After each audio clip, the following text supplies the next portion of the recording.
Commissioner ও 4 কমিশনারের নিয়োগ বাতিল চেয়ে হাইকোর্টে করা রিটের আদেশ দেয়া হবে দুপুর 2টায়, জানিয়েছেন রিটকারী আইনজীবী। বিচারপতি কাজী রেজাউল হকের নেতৃত্বে 2 সদস্যের বেঞ্চে এই আদেশ দেয়া হবে। রোববার হাইকোর্টের সংশ্লিষ্ট শাখায় এই রিট করেন অ্যাডভোকেট ইউনুস আলী আখুন। তিনি জানান, সংবিধানের 118 অনুচ্ছেদ অনুযায়ী নির্বাচন কমিশন গঠনে আইন প্রণয়ন করতে হবে, কিন্তু এই আইন না করেই ইসি গঠন করা হয়েছে। এছাড়া যাদের নিয়োগ দেওয়া হয়েছে তারা সবাই সরকারের অবসরপ্রাপ্ত কর্মকর্তা। পাবলিক সার্ভেন্ট রিটায়ারমেন্ট অ্যাক্ট 74 অনুযায়ী অবসরপ্রাপ্ত কোনো কর্মকর্তাকে পুনরায় নিয়োগ দেওয়া যাবে না।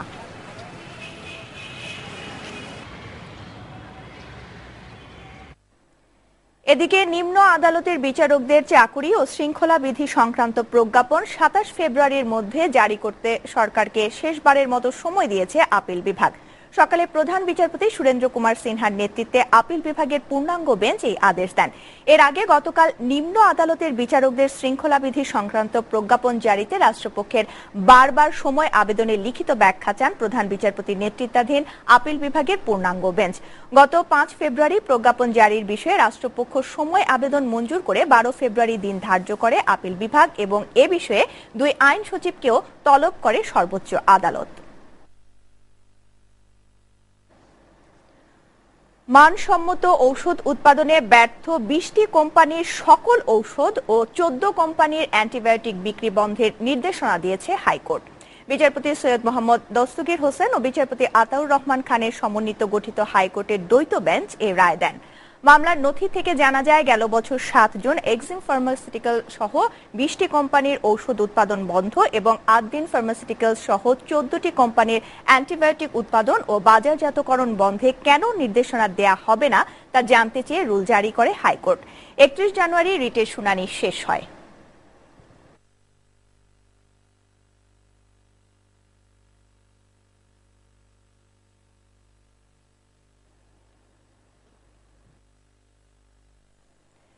সিরাজগঞ্জের শাহজাদপুরে সাংবাদিক আব্দুল হাকিম শিমুল হত্যা মামলায় পৌর মেয়র হালিমুল হক মিরু সহ 6 আসামির প্রত্যেকের 5 দিনে করে রিমান্ড মঞ্জুর করেছে আদালত।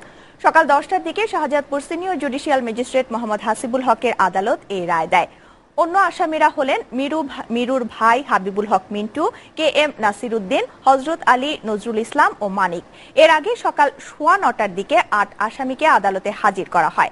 7 ফেব্রুয়ারি আসামিদের বিরুদ্ধে 7 দিনের রিমান্ড আবেদন করা হলে বিচারক হাসিবুল হক আজ শুনানির দিন ঠিক করেন। 2 ফেব্রুয়ারি শাহজাদপুরে পৌর মেয়র গ্রুপ ও ছাত্রলীগের একাংশের সংঘর্ষে গুলিবিদ্ধ হয়ে মারা যান সাংবাদিক শিমুল। এ ঘটনায় নিহতের স্ত্রী নুরুন নাহার বাদী হয়ে মেয়র ও তার ভাইসহ 18 জনকে আসামি করে থানায় মামলা দায়ের করেন।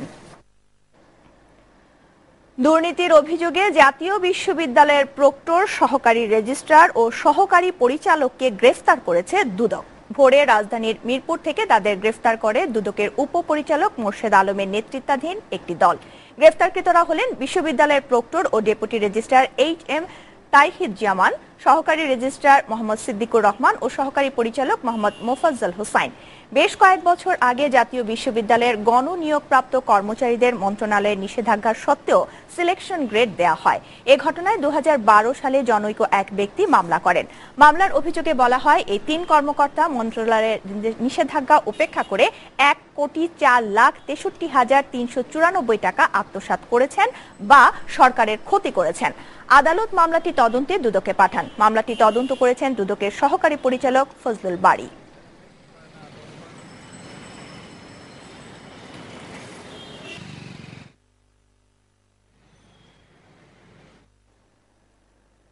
সিলেট জেলা প্রশাসক কার্যালয়ে অভিযানের সময় দুদক কর্মকর্তাদের উপর হামলার ঘটনায় জেলা প্রশাসককে প্রত্যাহার করা হয়েছে।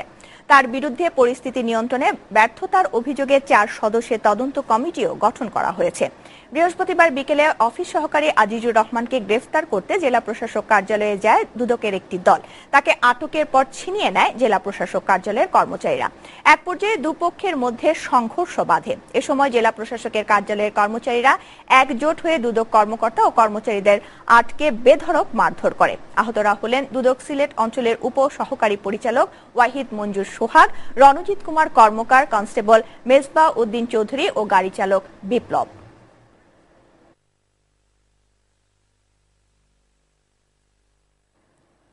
ঝিনাইদহের শৈলকুপার ৪৫টি গ্রামে ক্ষেত খাওয়া আর সংঘর্ষের অজুহাত দেখিয়ে ছাগল পালনে নিষেধাজ্ঞা জারি করেছে গ্রামের মাতব্বররা। ফলে বিপাকে পড়েছে ওই গ্রামের নিম্ন আয়ের মানুষ। বাধাগ্রস্ত হচ্ছে গ্রামীণ উন্নয়ন। এই সমস্যা দ্রুত সমাধানের জন্য প্রয়োজন প্রশাসনের সাহায্য এবং প্রশাসনের সাহায্য নেওয়া হবে বলে জানান প্রাণী সম্পদ কর্মকর্তারা। ঝিনাইদহ প্রতিনিধি ফয়সাল আহমেদের প্রতিবেদন, জানাচ্ছেন সুমাইয়া অর্থী। বেকারত্ব দূরীকরণ ও আত্মকর্মসংস্থান সৃষ্টিতে ছাগল পালনে উৎসাহ দিয়ে আসছে সরকার। দারিদ্র মানুষের আয়ের অন্যতম উৎস ছাগল পালন, কিন্তু ক্ষেত খাওয়া নিয়ে সংঘর্ষের ঘটনায় শৈলকুপার ৪৫টি গ্রামে ছাগল পালনে নিষেধাজ্ঞা দিয়েছেন গ্রাম্য মাতব্বররা। এ নিষেধাজ্ঞা অমান্য করে বাড়িতে ছাগল পালনের জন্য নিয়ে আসলেও মাতব্বররা তা জবাই করে খেয়ে নেন। সেই সাথে জরিমানাও করা হয় হতদরিদ্রদের। ছাগল গাছপালা খেয়ে যায়, প্লাস মাঠে যেসব জিনিসপত্র সব খাইয়ে যায়, এনে গ্যাঞ্জাম সৃষ্টি হয়। এই জন্য ছাগল পুষ্টি মাতব্বররা দেয় না। ছাগল পুষ্টি দেয় না মাতব্বররা, আমরা পুষ্টিছি গোপন গাফানে। গ্রাম্য নিষেধাজ্ঞায় কমে যাচ্ছে ছাগল উৎপাদন, যার প্রভাব পড়েছে বাজারে। ছাগলগুলো তো নিয়ন্ত্রণে তো রাখে না গ্রামের লোক, তাই আমরা উঠে দিতে বাধ্য হয়েছি। একজন একটা বাউন্ডারি করে ঘিরে সুন্দর করে তার ভিতরে গাছপালা লাগায় ছাগল সে পুষুক, অসুবিধা নেই। এই নিষেধাজ্ঞা তুলে দেওয়ার জন্য এরই মধ্যে মাতব্বরদের সাথে কথা বলা হয়েছে বলে জানান জেলা প্রাণী সম্পদ কর্মকর্তা। গ্রামের তথ্য নিয়ে প্রাণী সম্পদ বিভাগ চেষ্টা করছি সেখানে ছাগল পালন যাতে করানো সম্ভব হয়। প্রয়োজনে আমরা প্রশাসনের সহায়তা নিয়ে ওই সকল গ্রামে পুনরায় যাতে সবাই ছাগল পালন করতে পারে। জেলা সদর থেকে ২২ কিলোমিটার দূরে এই উপজেলার ১৪টি ইউনিয়নে গ্রাম রয়েছে ২৮৯টি। এর মধ্যে ছাগল পালনে নিষেধাজ্ঞা রয়েছে ৪৫টি গ্রামে। STV news desk. আজ পহেলা ফাল্গুন, বছর ঘুরে আবারও এসেছে ঋতুরাজ। প্রকৃতিতে তাই লেগেছে রঙের ছোঁয়া। চারদিকে নতুন প্রাণের স্পন্দন। কংক্রিটের জঙ্গল পাড়ি দিয়ে বসন্তের দক্ষিণ হাওয়া উচ্ছ্বাসের রং ছড়িয়েছে রাজধানীবাসীর মনে। প্রতি বছরের মতো এবারও এসো মিলি প্রাণের উৎসবে স্লোগান নিয়ে ফাল্গুনের প্রথম প্রহরে চারুকলার বকুলতলায় আয়োজন করা হয় বসন্ত বরণ উৎসব। শেখ হীরার তোলা ছবিতে আরো জানাচ্ছেন মৌসুমী আচার্য। ফাগুন হাওয়ায় হাওয়ায় করেছি যে দান, তোমার হাওয়ায় হাওয়ায়। পলাশরাঙা সকালে দক্ষিণা হাওয়ায় আমের মুকুলের দোলা জানান দিল এসেছে বসন্ত। জীবনে এসেছে পূর্ণতা, নতুন প্রাণের কলরব। চারুকলার বকুলতলায় তাই বসন্ত বরণ উৎসবের টানে দালানের খোলস ছেড়ে বাসন্তী সাজে জড়ো হন নগরবাসী। সুরের সম্মোহনে বকুলতলায় ফাল্গুনের প্রথম প্রহরে মিলেমিশে একাকার প্রকৃতি আর মানুষ। ঋতুরাজ উদযাপনের পালা বলেই যেন বয়স ভুলে সবাই মেতেছে বাসন্তী রাঙা উচ্ছ্বাসে। সবাইকে বসন্ত শুভেচ্ছা। এদিন আসলেই আমরা সবাই রাজা রানীর বেশে যাই, কার কত বয়স জানি না। বসন্তের ছোঁয়া লাগুক সবার প্রাণে। শাড়ি পরি, ফুল কিনি, মাথায় দিয়ে চারুকলায় আসি। চারুকলায় এত সুন্দরভাবে এটা উদযাপন হয় যেটা অন্য কোথাও এই ফ্লেভারটা পাওয়া যায় না। উৎসবের এই আনন্দ মেলা মলিন করবে সব বাধা বিপত্তিকে, এমন প্রত্যাশা আয়োজক ও শিল্পীদের। বসন্ত হচ্ছে মিলনের মাস, এই মিলন পূর্ণতা পায় বসন্ত। সেই পূর্ণতার মধ্য দিয়ে আমরা সারা দেশে সেই পূর্ণতার বার্তাটাই পৌঁছে দিতে চাই আমাদের উৎসবের মধ্য দিয়ে। একসাথে অংশগ্রহণ করার একটা ব্যাপার, গায়ের কাপড় চোপড়, তারপরে রং, তারপর মনে রং, দেহে রং, সবকিছু মিলেই একটা রঙের ব্যাপার, অনেক রঙের বৈচিত্র্য। যত বেশি আমরা এই প্রজন্মকে তুলে দিতে পারবো তত বেশি তাদের আমরা আমাদের সংস্কৃতি দিয়ে আকর্ষণ করতে পারবো, ভালোবাসা শেখাতে পারবো আমাদের নিজের মায়ের ভাষাকে, নিজের সংস্কৃতিকে। একের পর এক নাচে গানে ঋতুরাজের বন্দনা করলেন শিল্পীরা। বসন্তের এই বর্ণিল সাজ, রঙের ছটা, ইট কাঠ পাথরের এই নগরবাসীর জীবনে ছড়িয়ে থাক বছর জুড়ে।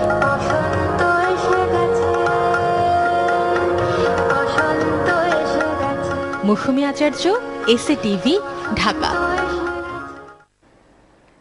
২০২৪ সালের মধ্যে বাংলাদেশ দারিদ্র্যমুক্ত হবে বলে জানিয়েছেন অর্থমন্ত্রী আবুল মাল আব্দুল মুহিত। তিনি আরো বলেন, অর্থনীতিকে গতিশীল রাখতে প্রবাসী বিনিয়োগের জন্য সব সুবিধা দিয়েছে সরকার। রোববার লন্ডনে যুক্তরাজ্য আওয়ামী লীগের নাগরিক সংবর্ধনায় প্রধান অতিথির বক্তব্যে তিনি এসব কথা বলেন। বিস্তারিত হেফাজুল করিম রকিবের প্রতিবেদনে। পূর্ব লন্ডনের ইমপ্রেশন হলে নাগরিক সংবর্ধনার আয়োজন করে যুক্তরাজ্য আওয়ামী লীগ। সংগঠনের সভাপতি সুলতান মাহমুদ শরীফের সভাপতিত্বে প্রধান অতিথি হিসেবে বক্তব্য রাখেন অর্থমন্ত্রী আবুল মাল আব্দুল মুহিত। বক্তব্যে তিনি বলেন, যদিও বিশ্ব সভ্যতার টার্গেট অনুযায়ী বাংলাদেশ 2030 সালের মধ্যে দারিদ্র্যমুক্ত হওয়ার কথা, কিন্তু বাংলাদেশ তার আগেই দারিদ্র্যমুক্ত হবে। সকলের চাহিদা বাড়াতে হবে, সকলকে উন্নয়নের ছোঁয়া লাগাতে হবে।